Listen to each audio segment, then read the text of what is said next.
Hey there, are you tired of having your neck cold? Winter's not over yet, at least not in the Midwest. Maybe you need some confidence in your life. Want to learn a new skill? I can show you how to learn all these things and more by knitting!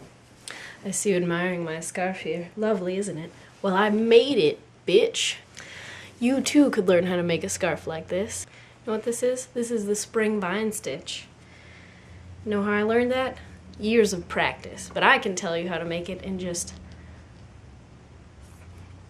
Of course, it could be 2, 3, 4 hours of your life, depending on how talented you are, but I believe in you. I know you can do this. Let's get down to it, shall we? Well, we'll be using a different color for yarn now because I guess shopping didn't exactly go as expected. I drew a crude diagram of what happened. That lady really packed a punch. She was serious about her son getting his blanket.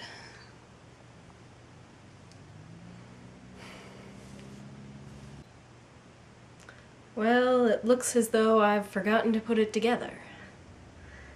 Damn. I really like knitting.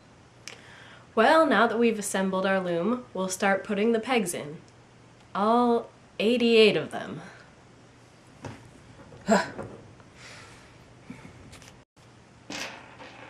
One, 2, 3.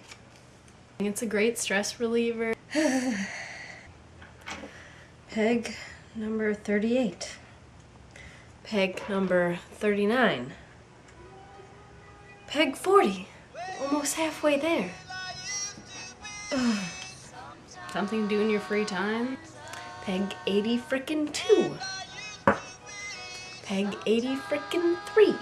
Martha, I don't know how you do it. I tell you, that woman is a genius. Well, to get started you need your completed Martha Stewart loom, which we painstakingly put together. Thread, which we also painstakingly obtained. And a deadly hook. Now I call this deadly because it hurts really bad when you poke your thumb with it. I can't tell you how many blisters I have gotten as a result of this hook. Pay no mind to my ice pack, just tools of the trade for the hardcore knitter. Now we may finally begin knitting our infinity scarf with our Martha Stewart loom. This loom did save my life. We begin by first making a slip knot, as the average knitter likes to call it. We begin the slip knot by taking our string, holding it over your finger like so, slipping it around twice so you see 2 slips, bringing the first one over and then the second, and pull it tight. You get a slip knot.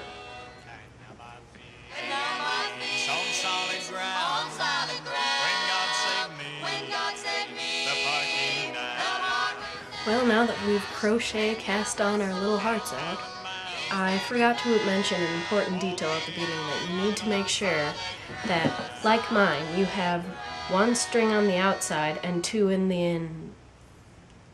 the inside. Damn it. Okay, I'm back. Crochet cast on, 88 pegs. Inside has 2, outside has 1. Okay, we're done. Let's move on with the pattern, alright? I'm sick of doing this now. I'm sick. Well, I've had a little time to cool off now. I have my friend the ice pack back. I got a nice warm mug of tea. Delicious. Now we're really gonna get down to it. We're gonna start our first row. You should be really excited, because this is my favorite row. It's really easy, which is called the E-wrap row. Do this up close and personal. As soon as I knit over this one, I will be right back, audience. I seem to have pierced my finger just a little. Ooh, that's a lot of blood. Um,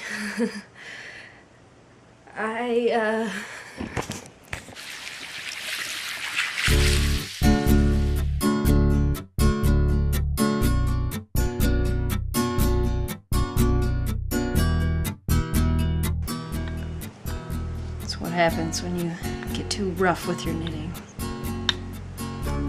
Martha Stewart knows my pain.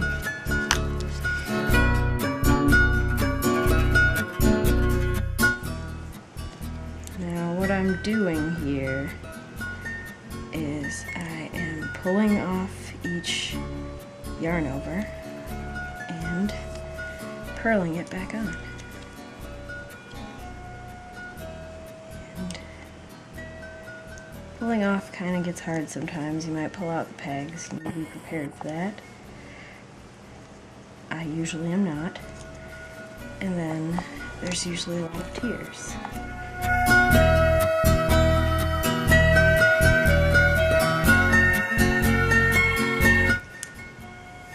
What I really like about it is you have the ability to create with your hands, you know? Something exists that wasn't there before.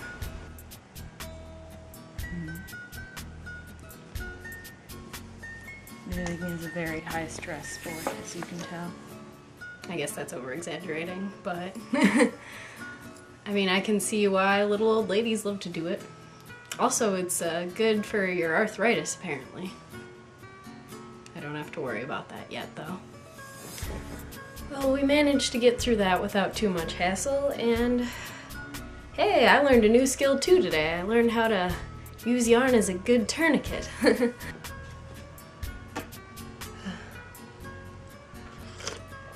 Maybe next time some whiskey in the tea will do.